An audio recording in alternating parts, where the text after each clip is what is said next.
Nesse vídeo a gente vai falar sobre uma ideia bem interessante para a gente conseguir trabalhar com instâncias, né, aqui dentro do ZBrush. E aí a instância, né, onde é que ela entraria nesse caso? A instância basicamente é quando você duplica, né, o mesmo objeto várias vezes e você pode alterar apenas um único objeto e ele vai alterar todos os outros para você. Então aqui você imagina esse bolso, né, que ele tem várias cópias aqui. Só que não é mais possível fazer edição, né? Então eu perdi, no caso, a simetria, não vou mais conseguir alterar.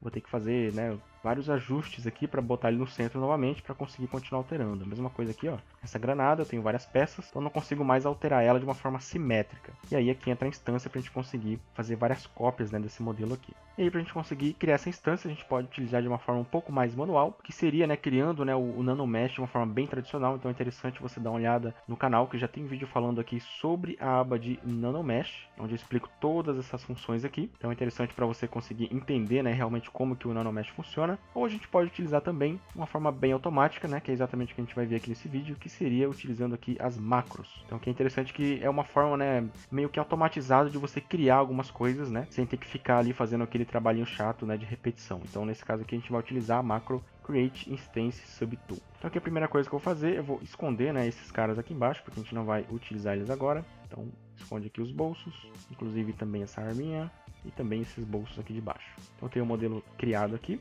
Nesse caso eu vou rotacionar ele aqui, né, seguindo a direção que o gatilho vai ficar apontado para cima. Então eu seguro o Shift, rotaciono aqui. Essa aqui seria, né, a direção que eu quero o meu NanoMesh. E aí eu vou utilizar agora a nossa macro. Então Create Instance Subtool. Ele vai me mandar essa mensagem dizendo que agora, né, que ele criou o nosso NanoMesh, eu posso posicionar esse cara no lugar que eu preciso. Posso utilizar também o Ctrl para poder fazer aí cópias. E posso utilizar o botão Edit Mesh para poder fazer a nossa edição. Então nesse caso aqui eu tenho já o modelo pronto. E o que ele fez? Ele duplicou, né, o meu modelo original. Você vê que ele está desativado aqui em cima. E criou um modelinho novo aqui embaixo. E agora sim a gente vai utilizar a aba de NanoMesh. Você vê que ela está até ativa, né? E a gente consegue fazer a nossa edição. Então aqui, ó, no caso eu posso já começar a colocar esse cara no lugar que eu preciso. Posso também rotacionar esse cara aqui 90 graus. E aí, se você quiser ver, né, exatamente onde ele está sendo colocado, né, qual seria o modelo de referência, você vai ter que utilizar a opção aqui, ó, de Show Placement. Então você vê que ele vai ter um plane ali, que é exatamente onde ele foi colocado. Nesse caso, você não vai conseguir editar o seu modelo diretamente aqui. Então, ó, tudo que você fizer, ele não vai pegar. Você vê que ele está distorcendo porque o modelo aqui desse plane, né, está sendo distorcido e não a sua granada em si. Então aqui eu posso posicionar esse cara onde eu preciso. Se eu quiser uma cópia aqui do outro lado, eu posso apenas utilizar a ideia do Mirror and Weld. Então vou vir aqui em Geometry, Modify Topology, Mirror and Weld. Nesse caso ele copiou no mesmo lugar, porque ele está com o local sim ativo. Então tira a simetria local, Mirror and Weld novamente. Você vê que ele vai colocar do outro lado. Só que aí ó, você repara que agora, né, as duas cópias elas não estão rotacionadas por igual. E isso acontece porque aqui dentro do ZBrush, né, você tem também a rotação aqui das normals do modelo, né, dos vertex. Então nesse caso, esse polígono está apontando para cima e esse polígono aqui apontando para o outro lado. Então preciso rotacionar, né, um desses caras para que ele fique com a mesma direção do outro. Então eu vou pegar esse cara aqui, ativar o Z-Modeler, espaço, né, aqui em cima da face, Spin Edges, que eu vou rotacionar as linhas, vou dar um clique novamente e novamente. Nesse caso, né, é interessante não estar com a simetria ligada, porque senão ele vai fazer os dois. Então aqui eu rotacionei certinho. E aí eu posso continuar duplicando, né? Então, com a ideia aqui do gizmo, seguro o Ctrl, clico, mando ele lá para trás. Se você quiser desativar os planes novamente, você tira aqui, ó, o Show Placement dentro da aba de NanoMesh, Show Placement, e coloca ele aqui no lugar certo. E aí, bem interessante, posso também alterar a escala. Nesse caso aqui, ó, a escala está indo lá do centro, né? Então isso aqui é porque a nossa simetria local está desligada, então vou ligar a simetria local e ele vai fazer aqui de uma forma bem mais localizada. Posso diminuir um pouco mais, fica bem interessante ali no nosso modelo. E agora, né, como a gente viu na mensagem, eu posso utilizar também o botão Edit Mesh, que nesse caso aqui é esse Edit Mesh aqui. Então cliquei nesse cara, você vê que ele vai abrir para mim duas telas e aí eu posso fazer a minha edição. Então eu posso pegar aqui um brush, vou pegar aqui, por exemplo, o próprio Dunk Standard, que é um brush bem básico. E aí eu posso começar a riscar, né? Então aqui tudo que eu fizer nesse cara, você vê que a minha granada ali, ela tá também começando a ter algumas alterações, né? Aí você também não precisa ficar preocupado em ver aqui como que está ficando, né? Eu posso simplesmente ignorar todo mundo ali, vou isolar esse cara, né? Com o botão solo. Posso fazer aqui as minhas modificações. E aí quando eu voltar, né, retirar o botão solo, eu vou ver aqui nas granadas e todas elas estão editadas. Então é uma forma interessante aí de você conseguir fazer, né, a sua instância, mantendo o seu modelo aqui no centro e mantendo também a simetria, né? Então isso aqui é bem bacana mesmo. E ainda assim aqui também funciona, né, os poligrupos, né? Então posso colocar aqui poligrupo isolado de cada peça, de cada subtool e fazer a edição aí da forma como eu preciso, né? Por exemplo, posso pegar a simetria radial e fazer aqui a nossa edição.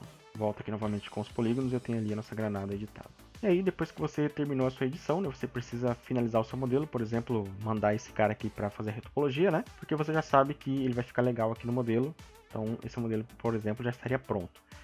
Se você simplesmente desativar esse cara, vir aqui embaixo e converter ele em um anti-mesh, na verdade, ele não vai pegar esse modelo aqui em específico, ele vai pegar esse cara aqui que está duplicado. Então, a melhor opção seria você deixar aqui em Edit Mesh e utilizar aqui em cima a opção Make Polymesh 3D. Então, ele vai criar um novo modelo baseado no que está na tela, e aí você tem aqui o modelinho para você conseguir fazer a sua retopologia aí. Se você não gostou, né, quiser continuar alterando, você volta aqui no modelo original, continua fazendo aqui as suas alterações, e depois você converte novamente em Make Polymesh 3D ali, para você ter o modelo final. Quando você converte ele em Make Polymesh 3D, você vai reparar que a tela vai ficar subdividida aqui, né, em duas. Essa subdivisão fica aqui dentro de Transform, e aqui embaixo eu tenho a opção de Split Screen. Então, deixo aqui em 0 e ele volta à tela normal do ZBrush para mim. Então, para a gente, né, repetir o processo, eu posso fazer isso agora com um outro tipo de modelo. Por exemplo, né, no caso aqui eu tenho uma arma, então eu vou pegar esse cara aqui, ver que ela está bem grande aqui, aí tem bastante modelo junto, né, então tem várias subtools. Então a primeira ideia seria a gente juntar todas essas subtools aqui dessa arma. Nesse caso eu vou utilizar a opção de Merge aqui dentro da pasta. Então eu tenho aqui a opção de Merge Folder. Aí ele cria um novo modelinho para mim, né, com todos os objetos aqui dessa pasta. Agora eu vou posicionar esse cara aqui na minha tela, por exemplo, eu quero ele exatamente dessa maneira. Vou utilizar aqui agora dentro de macro a opção de Create Instance Subtool. Aí ele criou para mim, você vê que aqui ó, ele duplicou, né, a nossa malha base. E aí a gente está pronto para poder fazer a nossa cópia. Só que nesse caso eu não quero uma cópia, né, eu quero só posicionar ela aqui no lugar certo. Então vou puxar ela aqui para o lado, vou utilizar o Scale, uma arminha de brinquedo, né, que está bem pequenininha. Então vou aumentar um pouco mais ou menos aqui. E aí eu posso voltar aqui agora no Nano Mesh e utilizar Edit Mesh. Aí eu posso continuar editando, né, essa arma aqui simetricamente. Então nesse caso eu dou um Ctrl Shift aqui. Posso fazer aqui algum tipo de detalhe, inclusive simétrico, né. E aí quando eu vir aqui na nossa arma, ela vai ter aqui, né, o que eu estiver editando ali. Aí novamente você não precisa se preocupar em ficar olhando ali na tela, eu posso desativar essa tela, continuar fazendo as minhas edições aqui. E aí quando eu voltar aqui na nossa arma, posso visualizar ela exatamente onde está ali com o detalhe que eu coloquei.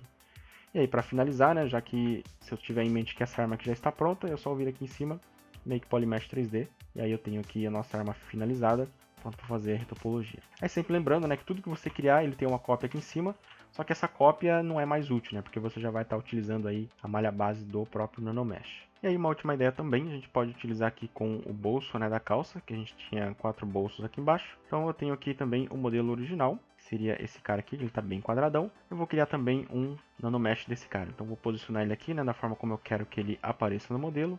Nesse caso aqui de frente para a tela. E utilizo o botão aqui de Create Instance Tool. Aí ele vai criar para mim, vai mandar aquela mensagem. Eu posso já posicionar esse cara no lugar certo. Vou utilizar aqui também a ideia do Mirror and Weld. E aí sempre lembrando que a gente precisa também rotacionar esse cara. Então vou utilizar o Z-Modeler. Espaço aqui na face, Spin Edges. Clicar algumas vezes até ele ficar na parte de cima, né, rotacionado certinho. E também, utilizando aqui a ideia do gizmo, eu posso segurar a tecla Ctrl, puxar ele aqui para baixo, para a gente conseguir fazer uma cópia. E posso também alterar a escala desse cara aqui. Agora uma coisa importante, quando você estiver trabalhando com escala, se você criar o seu nanomesh, né, de uma forma padrão, de uma forma mais manual, é muito importante que você tenha em mente que ele precisa estar na opção aqui de Fit. Ele não pode estar em Proportional, que seria, né, uma opção padrão. Por exemplo aqui, né, ele está com a opção Proporcional. Vou colocar aqui em 90, que seria o padrão dele também.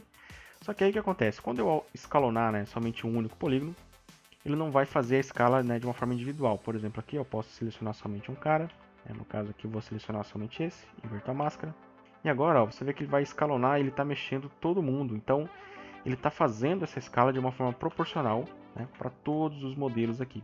Isso não é legal para a gente, né? Mesmo estando aqui com a simetria ligada, ele vai escalonar todo mundo junto. Independente se você selecionar só esse polígono aqui, por exemplo, ele vai escalonar todo mundo. Só que aí, para a gente, é mais interessante escalonar um único polígono. Então, nesse caso, é interessante que ele esteja em Fit. Então, aqui ele vai, né, fazer com que o seu modelo fique no tamanho exato desse box, né, desse plane, que seria a base, né, onde ele está. E aí vai ser mais fácil de controlar. Então, posso aumentar a escala aqui. E se eu selecionar apenas um único modelo, né, posso resetar aqui o meu pivô. E ele vai fazer escala somente nesse cara. Então, o Fit ele é mais interessante porque ele significa, né, que o modelo vai se adequar a esse polígono aqui base. Então ele vai simplesmente respeitar esse único cara e não todo mundo. Então vai ser uma coisa um pouco mais localizada e mais interessante a gente conseguir fazer as alterações. E aí quando você troca, né, de prop para Fit, ele vai alterar também a rotação, aí você precisa vir aqui embaixo em Rotation e colocar ao contrário. No caso é negativo, né? Porque ele estava positivo, estava ao contrário, então menos 90, aí fica certinho. E aí sim eu posso agora, né, com a simetria, selecionar somente esse cara aqui com a máscara e vir aqui, ó, ajustando o tamanho que eu preciso só nesse cara, né, sem afetar aqui o modelo de cima. Aqui é a mesma coisa, né, eu posso também selecionar só esses dois com a máscara. E aí, caso eu precise fazer alguma edição, eu posso utilizar aqui o Edit, fazer a minha edição aqui. Nesse caso, eu nem vou alterar muito o modelo, eu posso inclusive fazer alterações aqui de cores, né? Então posso utilizar até mesmo da Standard, por exemplo. Pintar a cor aqui no meu modelo, você vê que todo mundo já mudou a cor. Seleciono aqui alguns detalhes. E a gente tem aqui o modelo alterado, só que aqui, ó, no nosso modelo ele ficou sem a cor, né? Você vê que ele está com a cor apenas que eu estou selecionando aqui. E isso provavelmente é porque o nosso modelo aqui, né, original, ou melhor, no nosso modelo novo, né, aqui da instância, tá sem o pincelzinho ativo. Então a gente tem que ativar o pincelzinho. E aí eu posso voltar aqui agora no Nanomesh, Edit, e continuar fazendo aqui, né, as nossas alterações. E aí a gente tem ali, né, também as cores aplicadas no modelo. E agora para finalizar, né, se você quiser já finalizar esse cara aqui para fazer topologia somente nele, você pode dar um Make Polymesh. Nesse caso aqui eu posso também utilizar a opção de finalizar os 4 juntos, então, utilizando aqui a ideia do One to Mesh. E aí essa seria, né, basicamente a ideia que você tem de utilizar a instância, né, aqui dentro do ZBrush para poder fazer os seus modelos. Espero que tenha sido útil para você. Qualquer dúvida deixa aí nos comentários que a gente vai respondendo. É isso aí, valeu, até a próxima.